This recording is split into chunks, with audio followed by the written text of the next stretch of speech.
Hello! I read some brutal books to close out 2025, and we're going to talk about them, starting out with No Longer Human by Ozamu Dazai. Now, I did not read this translation by Donald Keene. I read one by Winters Carpenter. More about that in a little bit, but the first thing I'll say about this book is that it felt to me like a treatise on depression and alienation.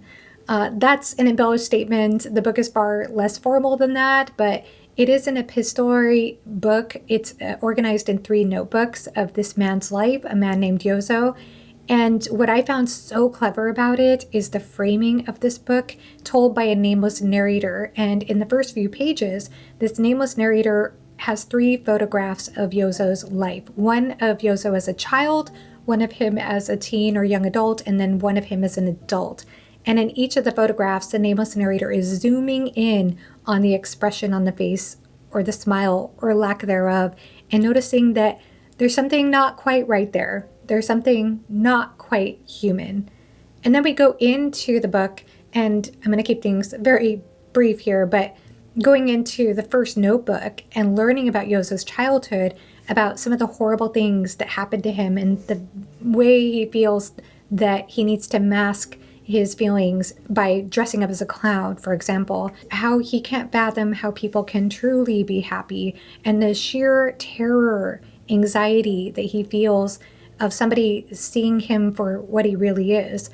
And then from there, his story progresses as he gets older, and he gets into some horrific situations. There are unsettling things that happen in this book and very uncomfortable perspectives of women that are shared. I should go ahead and share that. I appreciated how intimate it felt. It felt like we were getting a very clear perspective of somebody who is going through the thick of depression throughout their whole life and not shying away from sharing every single detail of what that's like, without sugarcoating it, without making it seem easier for somebody to digest.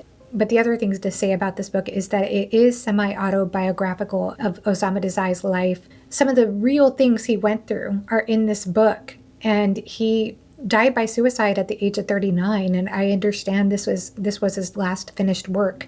But I wanted to read it for several reasons. I had heard that this is an important work of Japanese literature, and I picked up, like I said, the Winters Carpenter translation because I knew it was a recent translation. I had seen some praise for it when I was looking up reviews, but then I wonder if I chose wrongly, because Winters Carpenter, she actually explained in the beginning in her translator's note that she originally read the book with the Donald Keene translation and talked about how excellent it was, but she said that she wanted to make her translation appeal more to a modern audience, to be a bit more accessible. That was what I understood. I also looked up some of the criticisms of the Donald Keene translation, and I saw something along the lines of too many words. And that's not a criticism that would deter me from picking up a translation. Like, I don't think that is necessarily a reason for me not to enjoy a translation. I'd rather get a clear understanding of what the author is going for.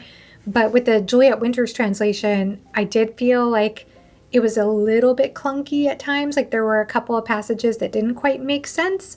And I did find several typos in the ebook, though that could be an ebook situation. I do wonder if the Donald Keene translation would be a bit smoother, even though it might be a little bit more verbose, which I'm fine with, as I said. So I might reread the book with this Donald Keene translation. It is quite short. I don't know for sure if I will, but I am planning to have a discussion about this book with Four Corners of the Page, because he had read this book many years ago, but he had actually recently picked up the No Longer Human manga by Junji Ito. This is the same manga author as Uzumaki. And so I think I'd like to get to this by the end of the month, if that's possible, the end of the month in January, that is, and see if I can compare thoughts and then have a discussion with David about it, trying to organize it in such a way where we keep it spoiler-free at the beginning. So if you're interested in this book or topic, then please check out that discussion in the future. My next brutal book is Ethan Frome by Edith Wharton. This was written in 1911. It's a work of American classic literature, and it is set in a town called Starkfield, Massachusetts, which is a fictional town that Edith Wharton created for this book. It's a town that is snowy, and it comes to a complete standstill in the winter because there is so much snow. It is for the hardened individual who could survive this austere atmosphere. And there's a nameless narrator, another nameless narrator here, who comes to this town at the beginning, and he is noticing or becomes curious about this farmer named Ethan Frome, who travels from his poor, meager farm to the town every day. And he takes note of Ethan's gash on his face, on his forehead, his crooked shoulders. And when he asks the town people about Ethan Frome, he learns that there was some sort of smash up that happened 24 years earlier, but the townspeople are very reluctant to talk about it. Well, through circumstance, he ends up interacting with Ethan, and then we go into Ethan's backstory told in third-person narration, learning about what happened 24 years earlier and what led up to this smash-up, what this smash-up was. So this book explores forbidden love. It is about finding yourself in a loveless marriage and then having feelings for your wife's cousin. And when I was reading about this couple, by the way, this married couple who are poor farmers, my thoughts actually went to Stoner, like as though I was reading about the parents of William Stoner by John Williams. I don't think that actually fits, but it was a thought that occurred to me at the beginning of the book because, as I said, this was written in 1911. While Stoner was written later, it is set in the year 1910 to start. But all that aside, this book is so much more than a romantic conflict. It is that, but it also goes so much deeper into human need and also the intersection of need and desire and poverty, how those things conflict with one another. And the setting descriptions are gorgeous. I feel like Edith Wharton does a phenomenal job when it comes to contrast, not only contrast in characterization between the two female love interests, but also contrast in the setting with the purity of the white snow and the scraggly black trees on the horizon, and then so much gradation within those contrasts as well.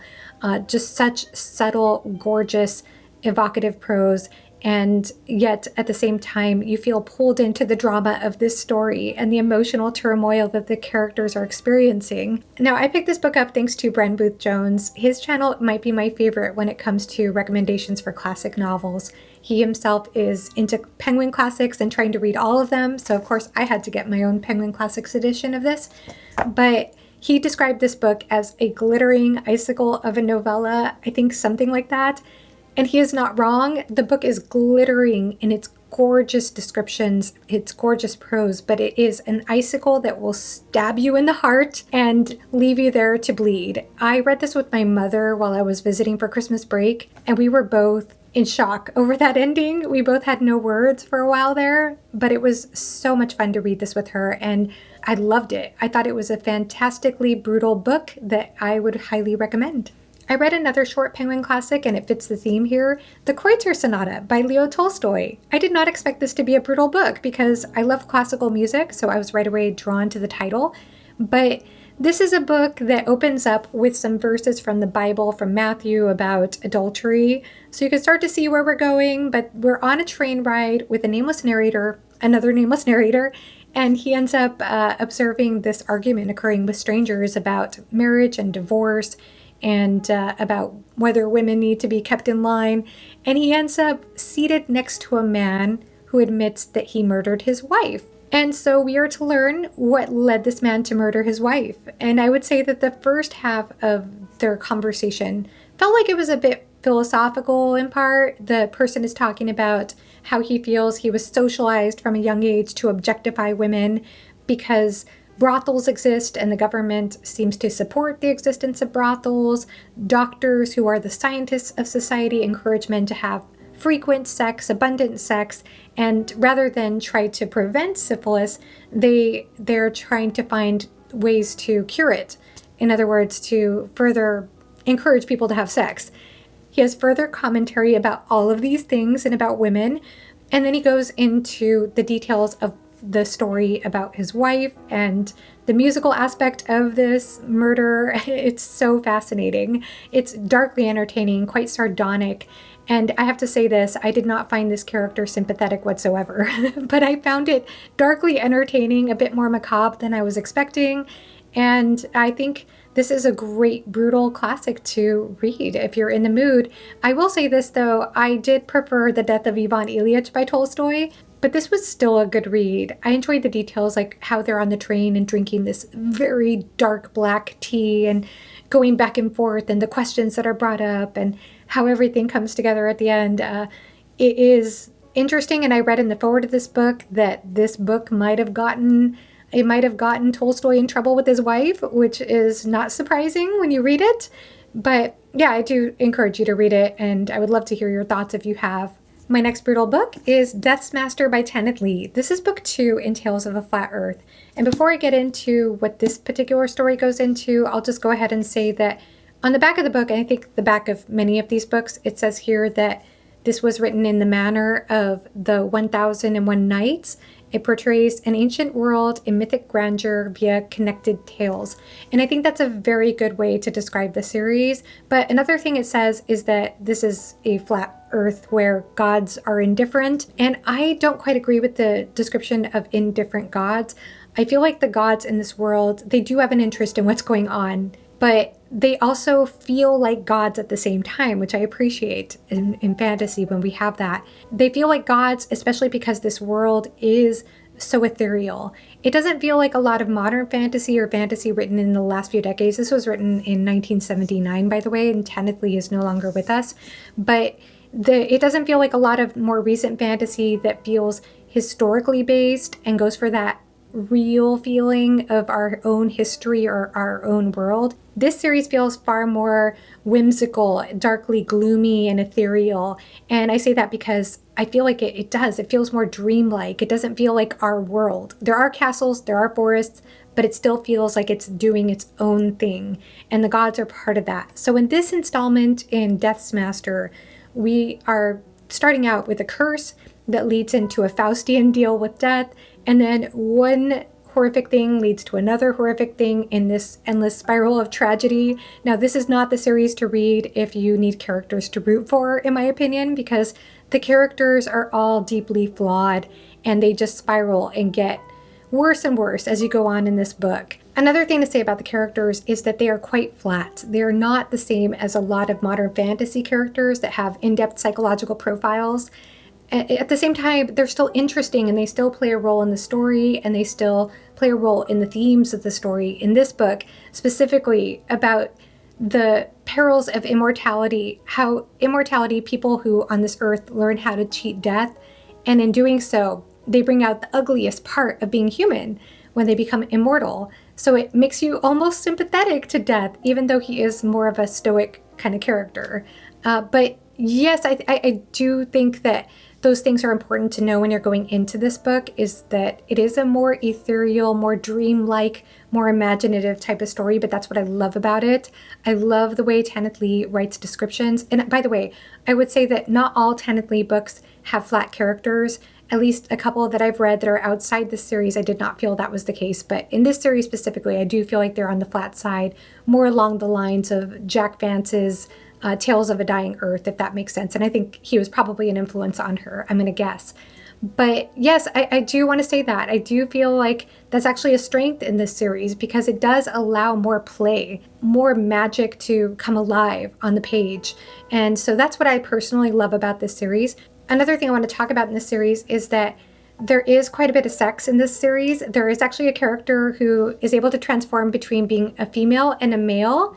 And I feel like we talk about these things as though they're modern conventions, but again, this was written in 1979. From what I understand from Tanith Lee, reading the foreword of her first book in this series, Knight's Master, she was highly influenced by Oscar Wilde, both heterosexual and homosexual content in her books. So I think that that's interesting personally, and I think that sex fits her story. It never feels like it's out of place. Very few times have I found it extraneous to what's going on in the story. And I don't personally find it gratuitous, though I know some people don't like any sex in their stories, in which case I would say don't read this series.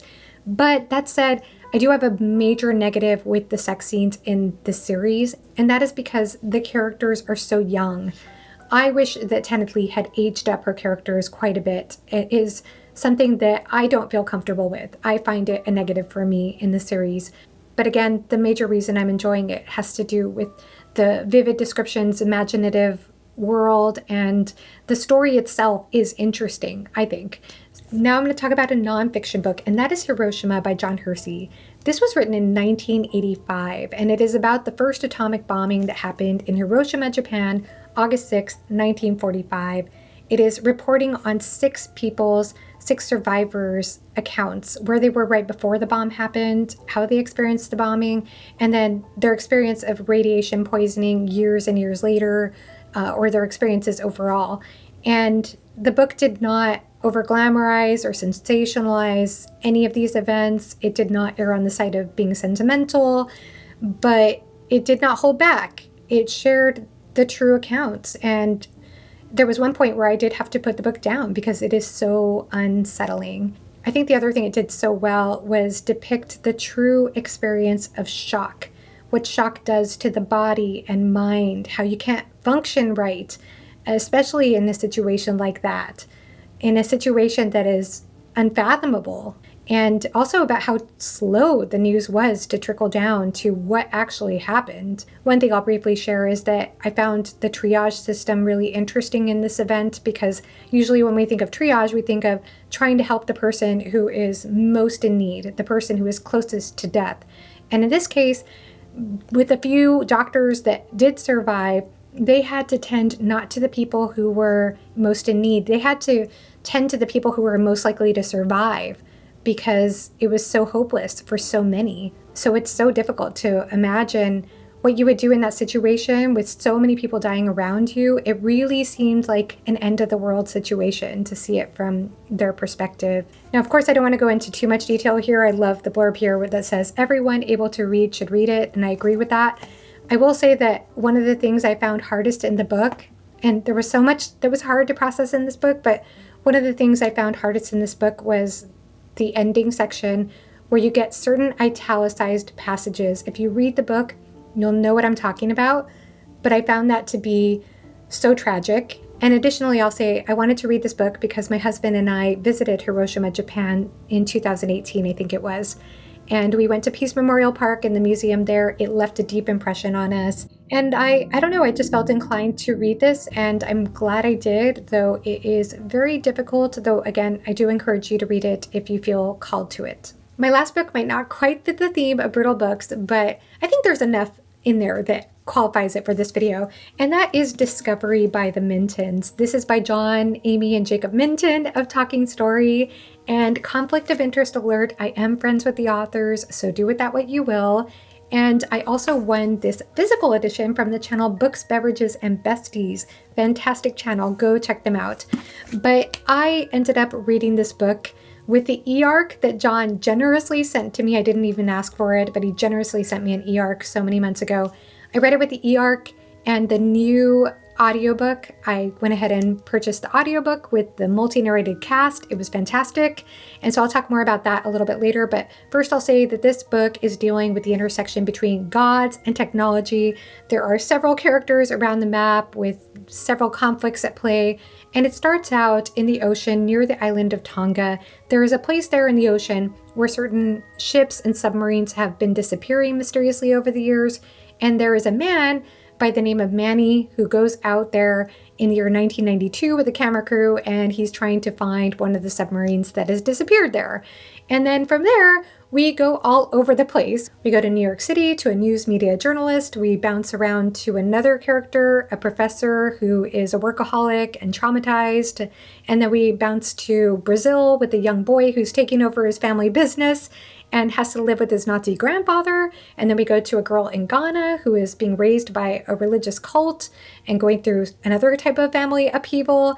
And then we are introduced to a woman road rager who is dressed like a nun. And so it is wild how much map this book covers, how many storylines it covers. And the other thing I'll say is that I got hooked in this book. I actually got hooked. It did take me a while to get into the book. I'm going to talk about that in a minute, but I found this to be a page turner after a while. I got invested in several of the characters. I wanted to know what was going on with this Arliv situation you learn about. And I was also impressed with how many seeds were planted throughout the book that you don't really have a context for, and then later on it develops and you realize, oh, that was mentioned several chapters ago, but I didn't quite know what that was. So I think there was a lot that went into this book. It is far more ambitious than I was expecting, especially for a debut novel and an indie book. And I feel like because of the many different storylines, all centering around a central discovery, which of course I won't give away what the discovery is, I felt like it took some influence from David Mitchell. Now, I've only read The Bone Clocks and Slade House, but I know that Talking Story, that John, Amy, and Jacob are David Mitchell fans. So I took note of that. So I was impressed with that. I was impressed, again, with so many things about this book, and just totally hooked, like I said, at certain points. But I do have a couple of negatives, and the first one has to do with the overture or the prologue. Now, when I read this prologue, I tried to understand why it was there, what it was trying to do, what the intention was, and I feel like I get a sense of it. I think it's trying to signal tonally something that's going to happen that's Lovecraftian later on in the book. I don't think it's a spoiler to say this is influenced by H.P. Lovecraft. I haven't read H.P. Lovecraft, admittedly, but I get the influence there. And also, everything in this book ties into what happens in that prologue. So I understand what it's trying to do and why it's trying to be a bit weird tonally, and yet I did not feel like it was quite to the quality of writing as the rest of the book. And I say that because I can imagine people reading that prologue and bouncing off this book. But that leads to another point I want to say, and that is the quality of writing, because I did feel like it improved so significantly after that. And the other thing I want to note is that because I had the e-arc and I had the audiobook, which is, of course, the more recent release, I noticed so many edits that went into this book between the e-arc and the published piece. I noticed so much polishing of sentence structure, even of structure overall. So much good work went into the editing of this book. I was very impressed with that. And it is an ambitious book that would need a good detailed editor, I would imagine. So I could tell they put so much work into this book. And then the other thing that didn't quite work for me is that I personally, I don't read a lot of horror, but I have been reading a little bit more horror the last few years. And one thing I've been noticing is that I tend to enjoy horror more when it's a little more abstract and symbolic than how it was displayed here. Now, again, I have not read Lovecraft, but the way this Lovecraftian horror was depicted for me just felt a little bit too rational, too explained. That said, there are some really cool things in this book that are more mysterious. But the way that it was presented, the explanation was presented in this book, it pulled me out. It wasn't to my taste. Now, that I would say has nothing to do with the writing. It's just a personal thing. And I can imagine so many readers reading that section and loving how calculated it was, how thought out it was, and some of the reveals in that section as well. The other thing about this book is that when I finished it, I was trying to grasp what the theme of the book was, what the main theme was. Not that a book has to have one theme, but I was trying to figure out what the main central idea was about this book. And I'm going to grasp here, but my guess is that it's in the title, in that each of the characters, they're grappling with a certain amount of information, high stakes, globally dangerous information, and trying to figure out what to do about that. And it also seems to be connected for each of them with some kind of family upheaval. That's the best I can do. But again, there's also this connection in that with gods and technology and an evolution of sorts. That's my best guess anyway. And I'll lastly say that the audiobook was excellent. They had professional audiobook narrators, 7 of them, for the different voices in this cast. They did such an excellent job, and I do wonder if that also enhanced my experience of the book, but I'm really glad that they were able to invest in that production because it was so solid. So that is it for the books that I read to finish off 2025, or the books I read in December. I'll also say that I finished my review journal for 2025. I do have a daily reading journal, which is separate. I've filled out a couple of those now, but this is my review journal where I have handwritten reviews. And it's wonderful to be able to look back on 2025 and reference all these reviews. Of course, I don't share them publicly. I do have a couple of pages left in it, but I do feel proud that I mostly filled it out. and that I just have my own personal thoughts here, which of course inform my discussions here on camera. But I want to hear from you now. How was your December, or have you read any good brutal books lately? Let me know in the comment section below. Also, if you've read any of these books, let me know. And if you're planning to read them, I would love to hear from you. Thank you so much and have a great rest of your day. Bye-bye.